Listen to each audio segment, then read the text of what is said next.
Hey, welcome everyone. We're going to get started here in a couple of minutes. We'll give everybody a few minutes after exactly 11:30 Central, or 12:30 for the folks on the East Coast.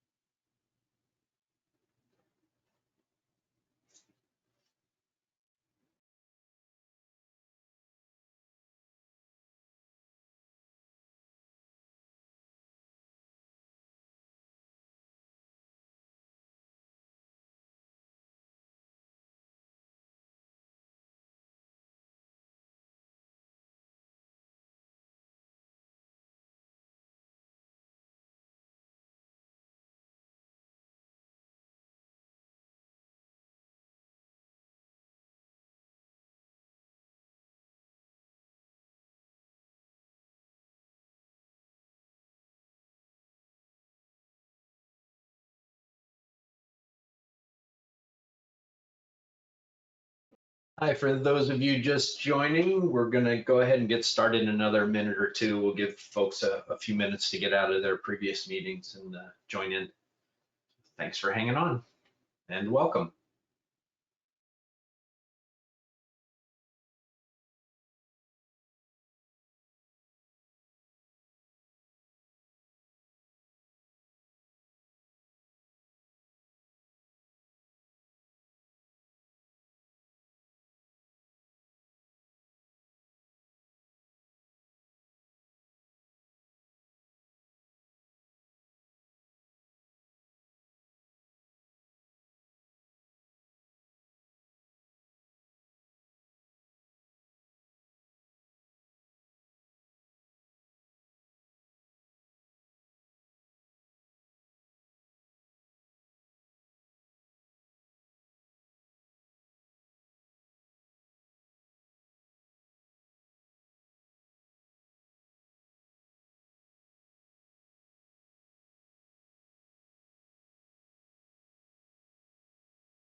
Thanks again, everyone, for joining.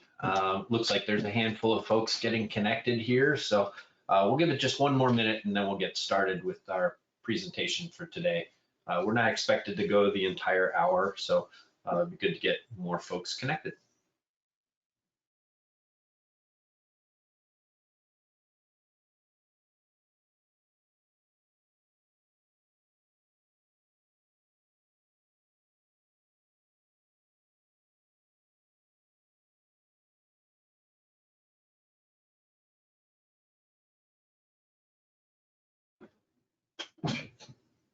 Well, good day, everyone. And Stephanie, if you wouldn't mind going ahead and switching to the other presentation, we'll go ahead and get started.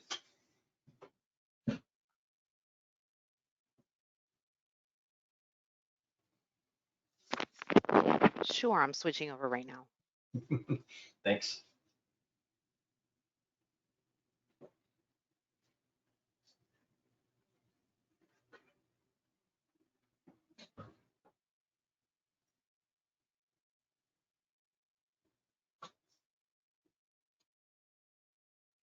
All right, great.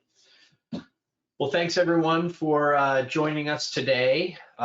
This is our third session, and I'm just going to do a little bit of a quick review of what the sessions are and what we're doing, and then Mike will go ahead and fill us in on some more content for today, and then we'll close out. So I'm Matt Sterling from Alliance Chicago. The email to reach us is as the security team at alliancechicago.org. Michael Sanguilli is here from Health Choice Network, security team at hcmnetwork.org.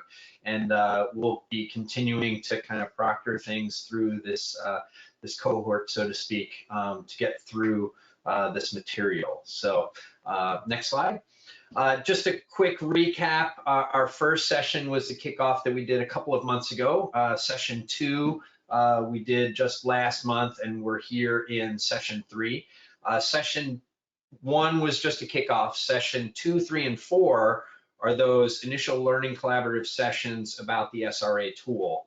And then as we get into session 5, we'll review progress to date, and then session 6 we'll close out and ask the executive sponsors to participate in that one as well. If you can go to the next slide. Here you can see how it all matches up as far as time goes. So again, we started in August, had another session last September. Here we are in October. The next session that we'll talk about more here in the next couple of slides, and then again at the end, is at the end of November. And then we decided that we'd give folks a little bit more of a break rather than trying to meet during the holiday time. We'll give folks a break to kind of get through all of the pieces of the SRA. And then as we get into the session 5 in the middle of January, then we'll meet and then we'll close up towards the end of February. So next slide. So today we'll go into more detail, obviously, but today we're going through the assessment sections 1 and 2. Last time we went through just a high level of the whole thing, and then downloading the giving instructions on how to download and that sort of stuff. Go ahead to the next slide. Session 4, we'll be going through sections 3 and 4 in more detail. So today it's in 1 and 2. Next session, 3 and 4, we'll go into more detail on and keep things rolling along. So in order for us to get to the next thing, we'll get right to meeting logistics. So I think the system actually keeps everybody muted. So if you do have any questions, please use the chat function in the meeting. We are recording this, so if something comes up, and you need to leave or you weren't able to make this particular session, you'll have the opportunity to go ahead and listen to it later. And wanted to again thank everyone for participating. The more folks that we have in here, the more value we're able to provide, and the more valuable it is to the networks. So we'll move on to a quick survey. At the end of our last session, there was a question as to, or there was an ask for us to go ahead and download the SRA tool and to go ahead and get started on the first session. But first question, just have you downloaded and installed the SRA tool? We're just trying to get an idea of where folks are at, whether they've been able to do that yet. So if you have a chance, go ahead and answer just yes or no. If you don't know, go ahead and say no.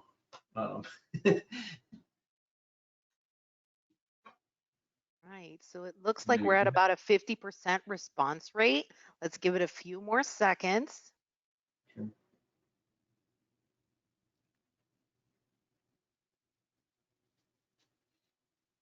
By the way, we're not reporting on this. This is really just so that we have an idea of kind of where folks are at for the people that have joined. Then okay, why don't we go ahead to the next, and then the next question that's out there. Oh, well, there's the answers for the folks that have responded. So again, we'll encourage everyone as we get into more detail today. We'll encourage everyone to go ahead and get it installed. And then next question, if you don't mind. And then the other question, for folks that have installed it, just curious if anyone has been able to get through section 1.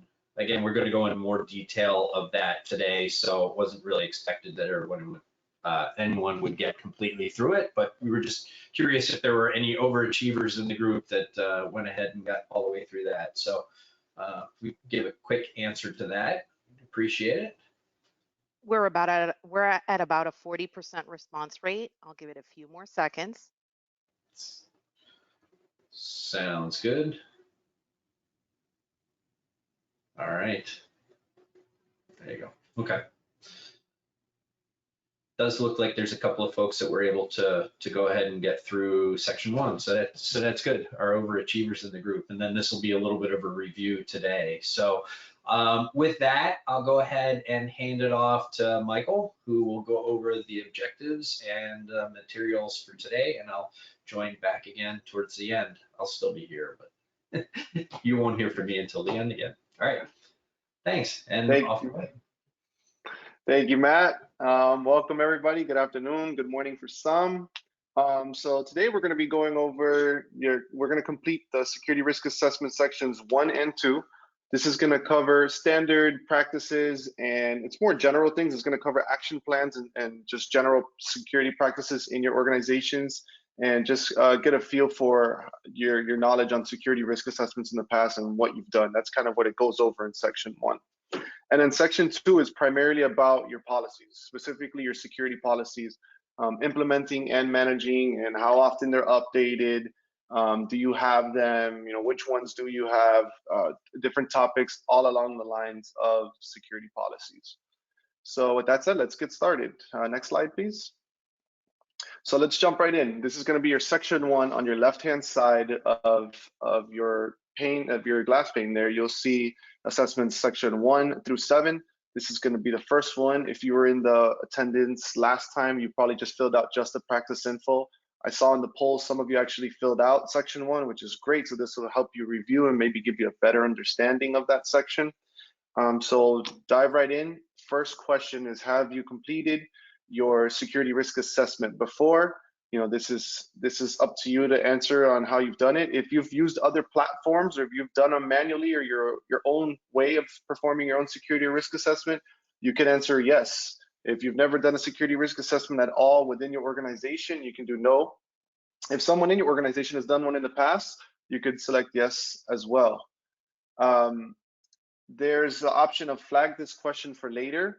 Just to let you know, you'll get that one in almost every question, and essentially it's what it says: flag this question for later. So you'll see it in questions that are more in depth. So the strategy we take when we do our security risk assessments is we go through all the easy questions that we know the answers to right away, and we hit the ones that we know we're gonna have to take a deeper dive. We're gonna have to reach out to some other staff member or maybe a third party, and we'll hit flag this question for later. So then once we finish all the easy questions, we get to the end, we go to the flag this question for later, and then then you can do a deep dive and jump back to that section and complete it. Next question now. So it just asks you, you're gonna get a lot of easy questions in this first couple of this first section. So just answer them appropriately. Do you review and update your SRA? Next question. How often do you review and update your SRA? Just to give you some best practices, you should update them, and here in the questions, it'll actually tell you that it's best to update them annually and periodically, or in response to any big changes in your organization or any security incidents. So let's say you're moving all your data from a local based server. Maybe you have all your EPHI on a server in your organization at your practice, and you move over to cloud based. At that point, that's a big major change where your EPHI is being transferred and stored in a completely different area. That's a major change. So you, at that point, your best practice would be to go back into your SRA, change your answers, or update the answers and add that documentation into here. Also at the bottom of the question, you see there it says details under all the answers at the bottom. You click that arrow, it'll give you a space to fill out information. We use it just to give ourselves, or whoever's using this in the future, or if we ever had to hand this over to auditors, we would just put more details in there. So some questions you may answer and think, oh, I need to provide a little more insight into why that's my answer. So we use that detail box. You'll see also in some of the security policy sections, it'll ask you, do you have these security policies stored somewhere? And your answer would be like yes or no. So if you hit yes, we go to that details box there, and we will just fill out, this is where our security policies are filed or stored, just to add more detail to the questions. So your best practice is to review that periodically. Next question, which is this one: do you include all information system containing, processing, and or transmitting EPHI in your SRA? You should, of course. I mean, it's a question because they have to ask it, but you should use some sort of asset tracking or inventory tracking to determine what servers or devices on site at your practice are storing or transmitting PHI, or contain it. So identify all those systems and make sure as you go through your SRA, If you don't know where all these systems are, flag this question for later. Come back to that later. Maybe you need to do a deep dive into your organization and see where your EPHI is actually sitting. So flag that question for later and just make sure you know exactly where it is so you could have it all in this SRA. Next question. What do you include in your SRA documentation? The first answer is always the best answer, the first bubble that they have there, and I'll read it out. Our SRA documentation includes possible threats and vulnerabilities, which we assign impact and likelihood ratings to. This allows to determine the severity. We develop corrective action plans as needed to mitigate identified security deficiencies according to which threats and vulnerabilities are most severe. So what that's just trying to say is make sure you have a corrective action plan in place. So if you do your SRA, I've seen in the past and in many organizations that they do their SRA once a year, or maybe not even once a year at times. But even if they do it that once a year, I've noticed a pattern of 3 years go by and it's the same exact answers every year with the same vulnerabilities every year. One of the goals of HIPAA guidelines and the OCR is to make sure you're improving upon those vulnerabilities every year. So don't just complete your SRA and then wait till next year to do it again and fill out the same answers. That can actually be an offense to HIPAA guidelines. So if you have a vulnerability in your system at the end of the year or at the end of this SRA, you will get a report. It'll tell you your vulnerabilities and your threats and the impact of those threats, and use that as your corrective action plan. It actually does it all for you there. Just make it a point to use the report from this SRA and start tackling your vulnerabilities as they go. And best practices start from your highest vulnerabilities. You're going to get ratings from high to medium to low. Make sure you just start with those high ones. Of course, those are the most important. Next question. So do you respond to threats and vulnerabilities identified in your SRA? Again, this is sort of a similar question. You should be responding to your threats and your vulnerabilities in your SRA with a corrective action plan. Again, high, medium, low, tackle the high ones first. Next question. Do you identify specific personnel to respond and mitigate the threats and vulnerabilities found in your SRA? You should, as I think we spoke in this in our last session, best practice is to identify key folks in each department that handles EPHI or some sort of critical systems. So it's, again, we said it's not just an IT thing. This is an overall organizational task.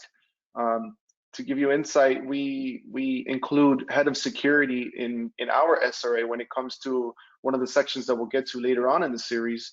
It talks about physical security. So do you have locks on your doors, cameras? Do you use keypads? Do you use the badge system? And he's involved in our SRA process. He comes in, we do a meeting with him, and we ask him about the questions regarding our physical security at our building. Every year we do this because sometimes, and actually not sometimes, it recently did change for us. We increased our physical security at our building. He was able to notify us of these things. And then we went and updated our SRA with that information. So it involves different key folks. It's not just the IT team. Your IT team is probably going to be controlling this, or your security officer, but you will need to reach out to all the other key folks that are going to take part in this. Next question. So this is the end of section 1, and every section has an area where it'll ask you to select your vulnerabilities based off what you previously answered. So each section is going to have different vulnerabilities based off that kind of section of what it's covering. And this one is called SRA Basics. So just to read over a couple, we selected 2 here just so that you can see what happens on the next step. If you don't select anything, it won't give you your next step of how to resolve it. It'll just tell you, okay, you say you're 100% on here, so we'll move on. So in this section, it says inadequate risk awareness or failure to identify new weaknesses. You feel that is your vulnerability in this section. You may not have the proper tools in place to identify your new weaknesses, or you have inadequate risk awareness in your organization. The other one is failure to remediate known risk. So this is, again, as I made the example of, if you do your SRA annually and you don't update it every year, you don't fix these issues, you would check that box. If you think, okay, I've been going over it every year and I haven't been fixing my issues, let me check this box. And this leads you over to the next section. So next question.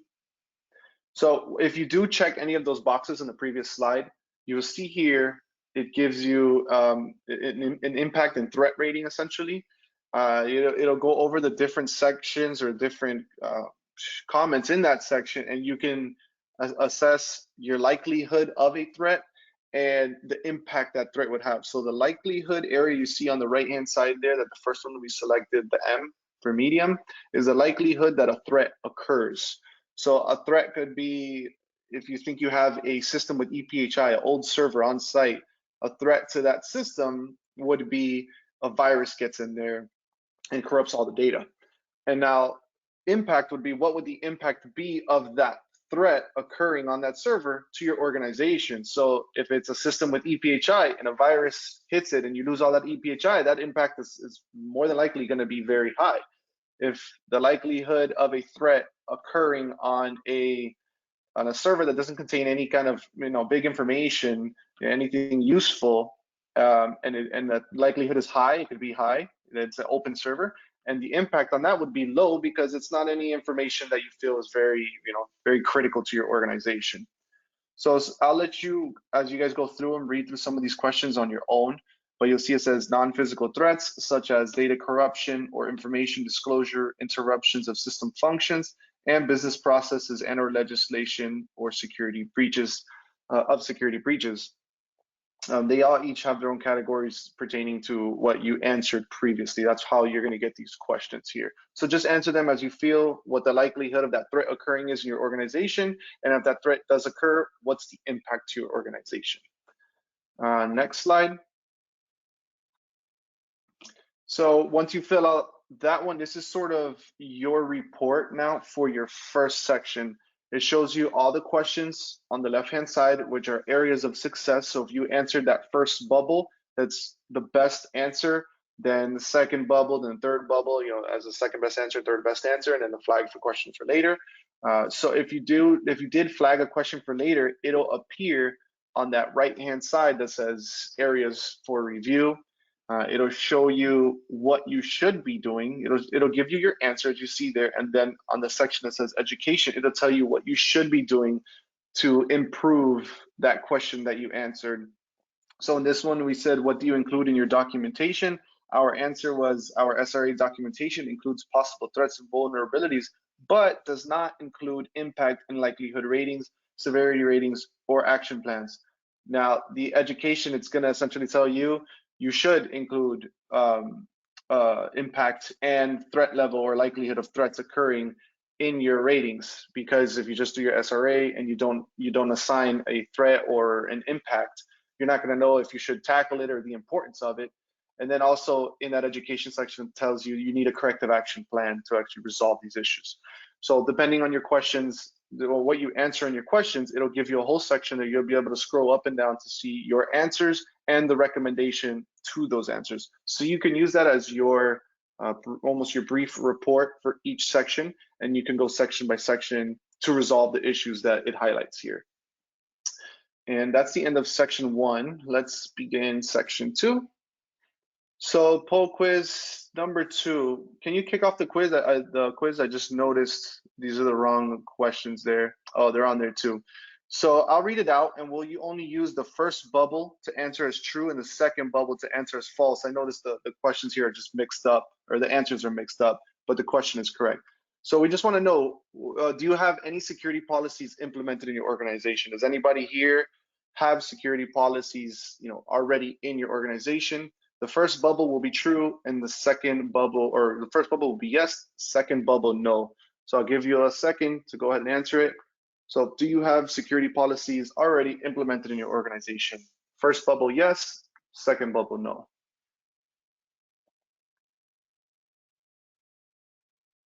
Okay, so it looks like we have about 30% voting. Let's give it a few more seconds. All right. So again, the first bubble will be a yes, second bubble will be a no.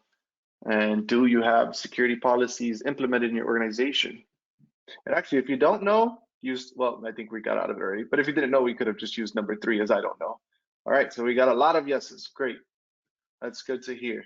And we'll touch up more on that one now. So here's just some security policies that are at least in healthcare, they're pretty key policies. There's a ton of different security policies you could throw out there. Security policies is a vague term. So there's, I mean, a huge amount, and you can get very in depth with your security policies. And if you have a compliance officer, your security officer, they probably have a huge amount of security policies themselves that they take a lot of time to write. So here's just some really important ones that you should have in your organization. Acceptable use policy. Sometimes this is called something else, or short, they call it as AUP.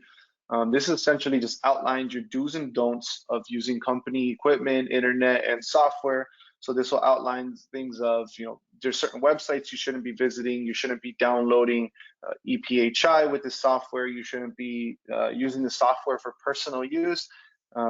This could be anything simple from your Skype phone number, or your Microsoft Skype should not be used for personal phone calls at home, things like along those lines. So acceptable use policy, very common to have in organizations and a very key thing. I know for some of the HCN members, we call that a user code of ethics. So you might know it as a user code of ethics as well.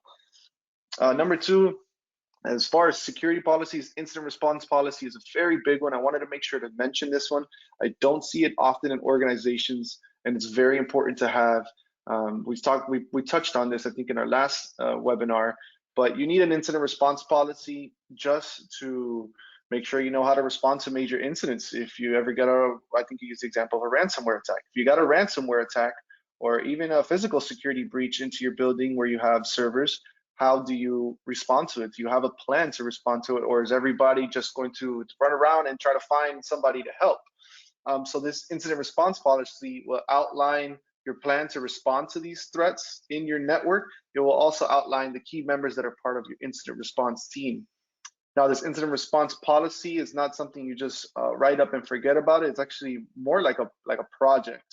You will need to conduct tabletop exercises. So you get with your incident response team, you guys sit down and you formulate some sort of attack. Make a fake scenario of an attack and act it out. What would you do next? So and so. If ransomware pops up on your screen right now, you're the IT director. What do you do right in that moment? What's your next step? So that's a tabletop exercise. It's just a simulation, essentially, by talking it out. Password management policy, very common, very good to have in your organization. It just outlines the complexity requirements and things like how often are passwords changed. This is something, at least in our organization, when people come on board, we tell you this is going to be the complexity that your passwords need to be, which our systems are going to mandate it. And it changes every 90 days, 30 days, or whatever your organizations may be. But password management policy is a very good one to have there in the organization.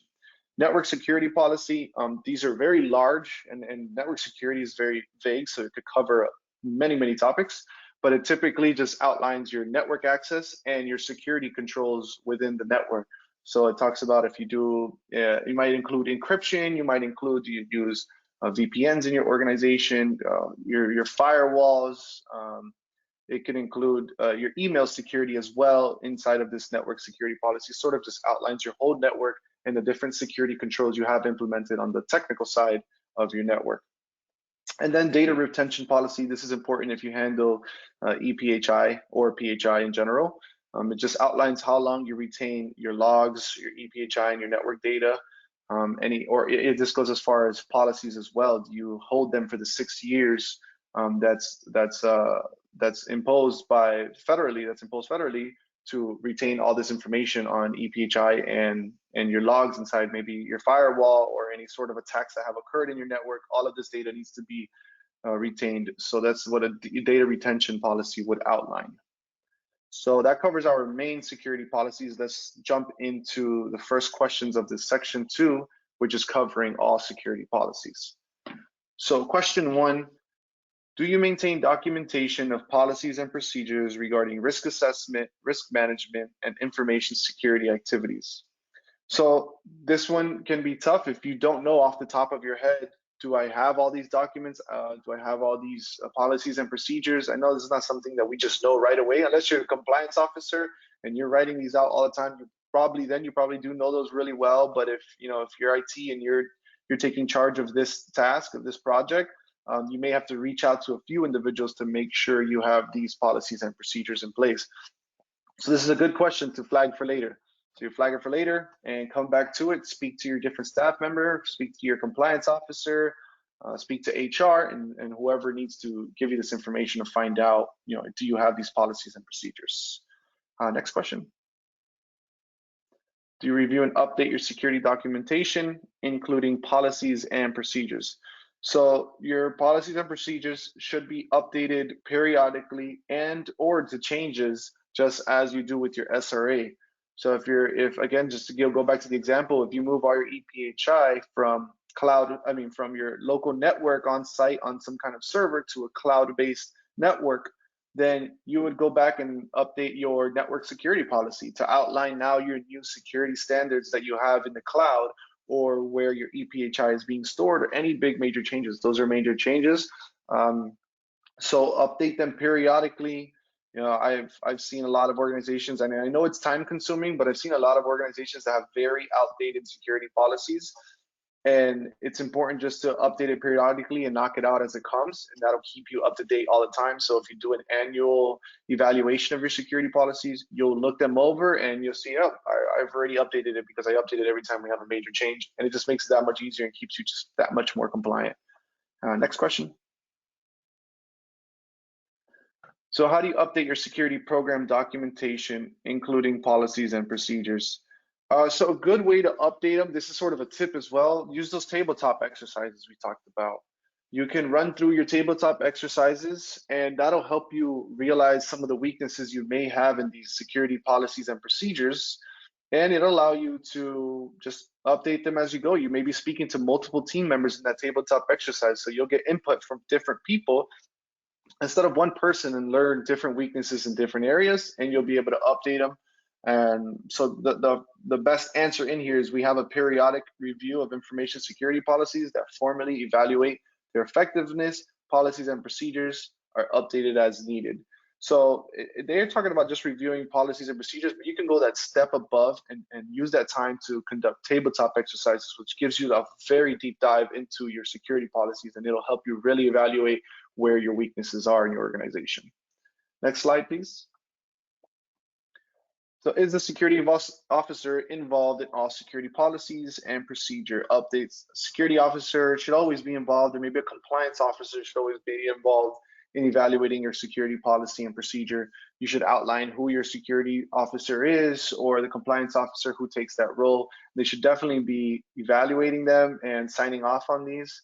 As that should be their expertise as well. So just make sure if they're involved, and you would answer, your yes or no depending on your organization. If it's a no, then next year or soon you fix these issues and assign a security officer, a compliance officer, someone with the role. Next slide. How does your documentation for your risk management and security procedures compare to your actual business processes? Again, this is where tabletop exercises will really help you evaluate this question. You really don't know until you do tabletop exercises, unless you're performing some task and then you think back to your security policy, which I know a lot of people don't just think back to their security policies until they read them. But a tabletop exercise is great to go through certain examples or certain scenarios in your environment that don't have to be some sort of attack or anything. You just be basic tasks that you complete. You can sit down with the head of each department and tell them, hey, let's run through just some day-to-day tasks that you conduct in your organization, and then see if what they're doing actually fits with what your risk management and your security procedures outline, and how they actually compare to what they're truly doing in that scenario, and that'll help you really answer that question. And that's a good one to flag for later. A lot of these questions you'll have to flag for later because you're gonna have to meet with different individuals and conduct things like a tabletop exercise to really get that answer accurate. Next slide. How long are information security management and risk management documents kept? 6 years is what they always, I wouldn't even want to say recommend. They say this is the federal policy, but this does vary from states and city, depending on your laws locally. 6 years is the number, but I've seen different rules from different states. We just know, I know in Florida it's 6 years, so you should be keeping this security management and risk management documents at least for 6 years, and obviously always update them throughout those 6 years. Next question.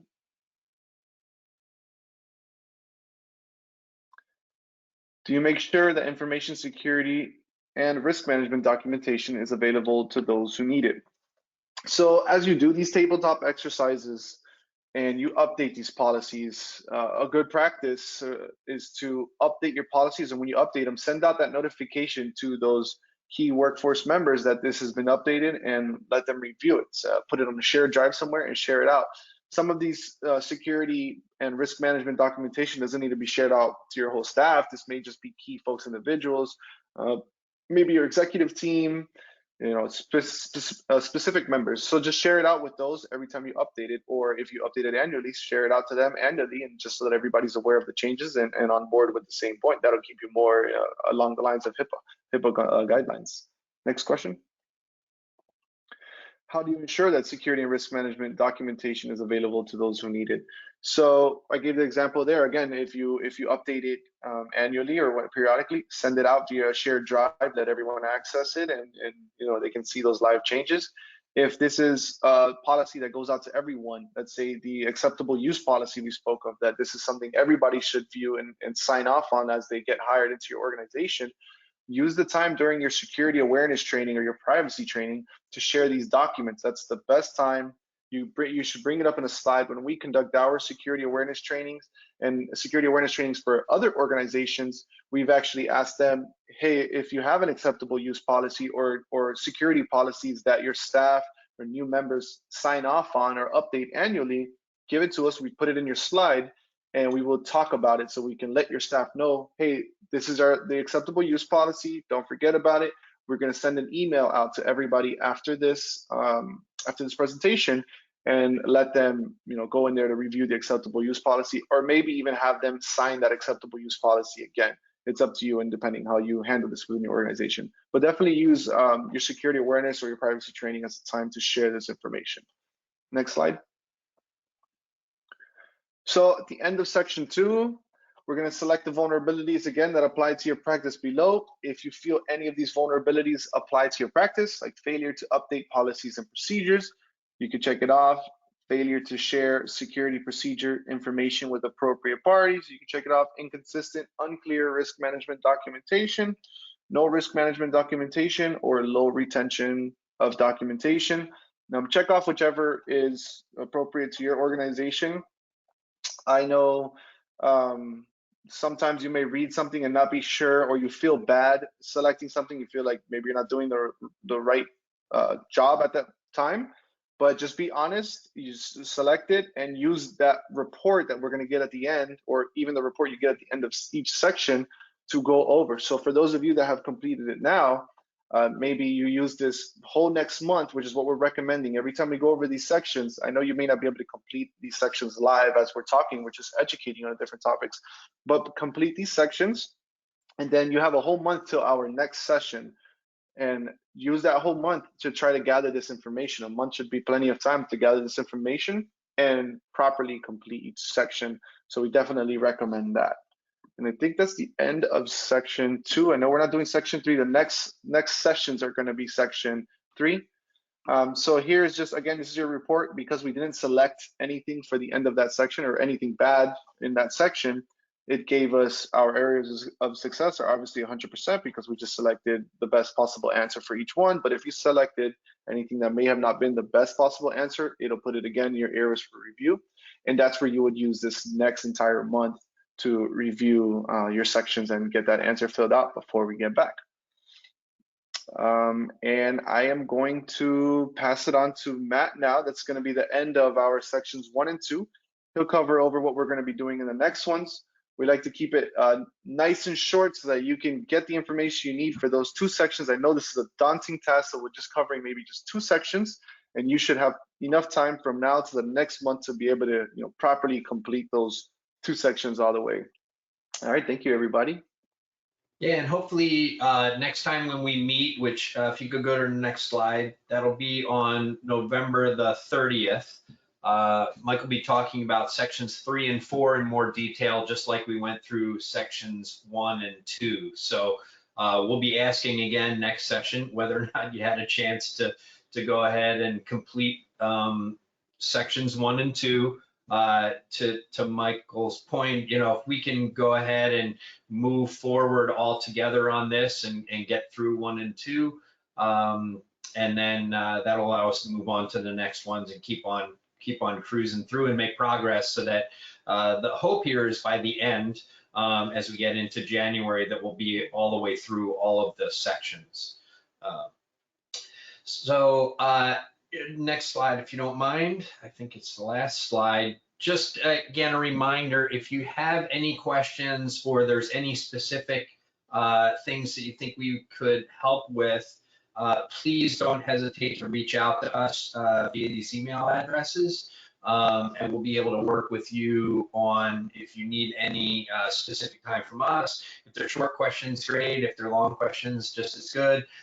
Or if there's even some time that you would like to take advantage of as part of the PTEC or the QTEC networks, there's definitely some additional time that we can spend with you to help out. So again, just a reminder that as a resource, we're available, and just go ahead and reach out, or you can also reach out through other means as you connect into the network, the other folks that are working with you as far as the network goes. So we do have some questions in the chat. Oh, great. If you wanted, we got a question from Jennifer Gonzalez, who was asking, is 42 days the best practice or standard for password resets?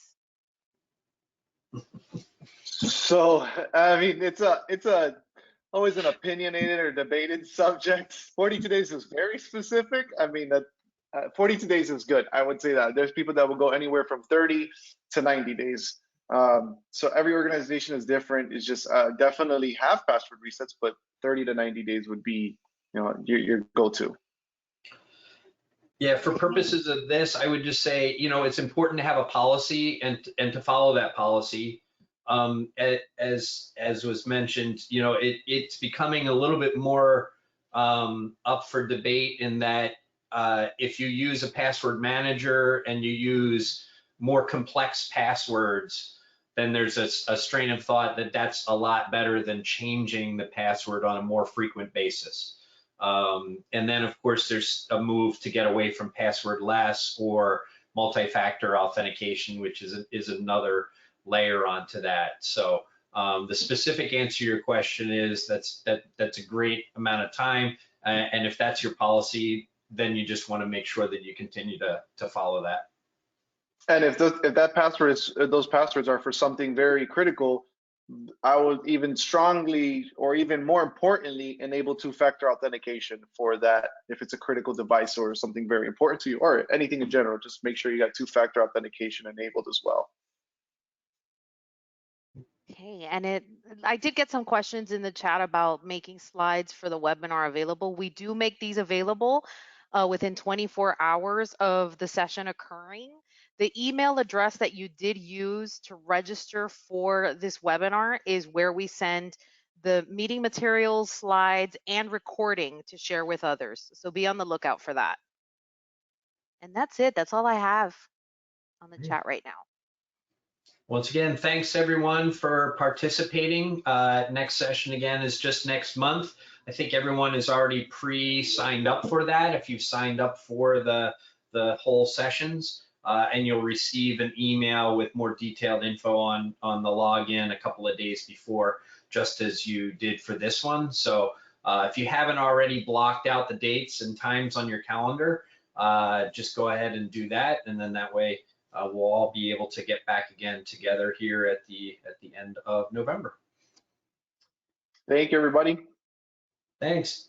Have a great rest of the day.